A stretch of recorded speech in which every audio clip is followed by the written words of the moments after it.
Bem, lição número 13, a última do trimestre, falando sobre Jesus ressuscitado. Temos visto o livro de Marcos ao longo do trimestre, toda a vida de Jesus, e agora o tema final, Jesus ressuscitado. Como disse um escritor, tão certo como houve uma cruz real, houve também um corpo real, houve um sangue real derramado, houve um túmulo real, houve uma expiação real e, finalmente, houve uma ressurreição real.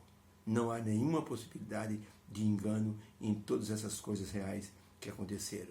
O verso da semana está em Marcos capítulo 16, verso 6, que diz assim: Ele, porém, lhes disse: Não vos assusteis. Buscais a Jesus o Nazareno, que foi crucificado? Já ressuscitou. Não está mais aqui. Eis aqui o lugar onde o puseram. A ressurreição real. A morte de Jesus foi um choque para os discípulos e demais seguidores do Mestre. Aquele final de semana foi totalmente sombrio. Foi um final de semana vazio, sem a presença do Mestre.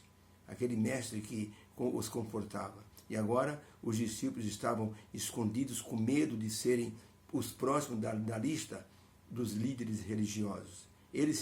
Os líderes se preocuparam que o corpo de Jesus fosse roubado pelos discípulos. Eles acreditavam que os discípulos tinham coragem e ousadia para roubar o corpo e espalhar a notícia de que Jesus havia ressuscitado.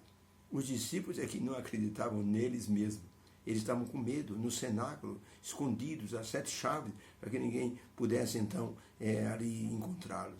Houve uma manifestação de José de Arimateia, buscou o corpo de Jesus, sepultou Jesus, e agora os sacerdotes pediram a Pilatos que colocasse um destacamento de guarda na frente do sepulcro de Jesus, para evitar que alguém violasse o sepulcro e então pudesse espalhar uma notícia falsa.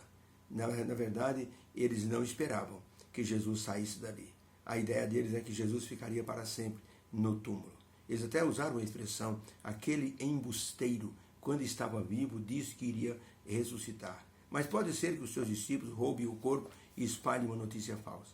Então, disseram isso a Pilatos, e então fizeram com que Pilatos ordenasse um destacamento de guarda para ficar de prontidão. O Senhor Deus tinha dito que o Senhor Jesus tinha dito que ele ressuscitaria no 3º dia. Mesmo assim, as mulheres, assim constrangidas e mostrando um intenso amor por Jesus Cristo, no sábado à noite compraram aromas e bálsamo para que no domingo de manhã fossem ao sepulcro para embalsamar o corpo de Jesus. Elas tinham uma preocupação. Quem vai remover a pedra para nós? A pedra é muito grande. Foi preciso pelo menos uns 6, 7 homens para rolarem aquela pedra para a boca do sepulcro. Quem é que iria assim remover aquela pedra para elas? Elas tinham essa preocupação, não sabiam ou não acreditavam ou se esqueceram de que Jesus havia dito, olha, eu vou ressuscitar no 3º dia. Mesmo assim elas foram, mas foram com a intenção de pagar uma dívida de amor. Tinha muita gratidão pelo Senhor Jesus Cristo. Jesus Cristo ungiu as pessoas que ele assim queria muito bem a elas. Ungiu Lázaro, ungiu Maria de Betânia, a irmã de Lázaro. Ela não estava junto com as mulheres. Curiosamente, ela não foi ao sepulcro embalsamar Jesus. Ela tinha assim uma esperança que Jesus iria ressuscitar. Na conversa que teve com Jesus, quando Lázaro estava morto, Jesus disse, se você crer, verás a glória de Deus.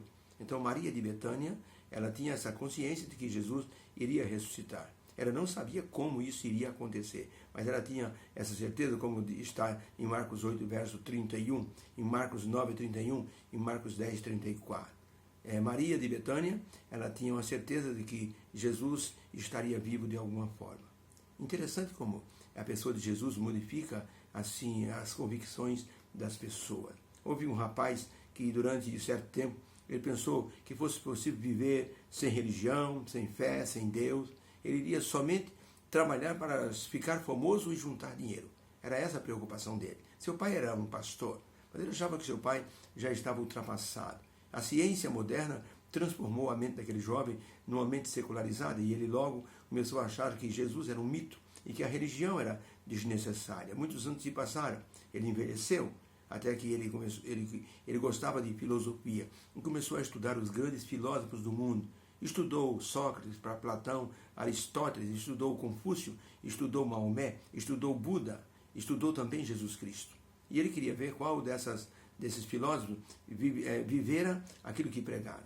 E ele descobriu uma coisa: ninguém viveu mais piamente aquilo que pregava a não ser o Senhor Jesus Cristo. E ele começou a descobrir que Jesus era realmente um personagem principal neste planeta. Principalmente porque Jesus não estava no túmulo. Todos os outros filósofos estavam em um túmulo, em algum lugar. Mas Jesus deixou um túmulo vazio. Isso fez com que esse jovem senhor agora voltasse os olhos para Cristo.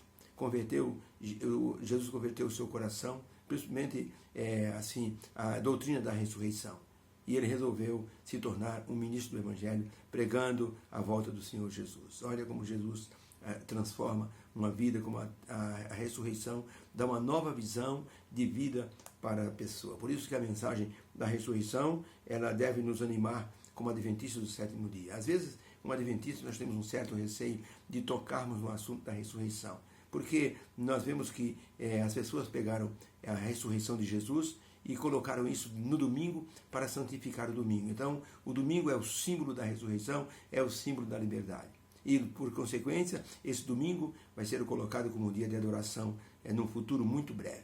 Por isso que os adventistas têm um certo receio de tocar no domingo da ressurreição como sendo um marco histórico. A gente deve tocar nesse dia, deve falar nesse assunto com muita alegria, com muita convicção de que foi um marco de esperança para toda a humanidade.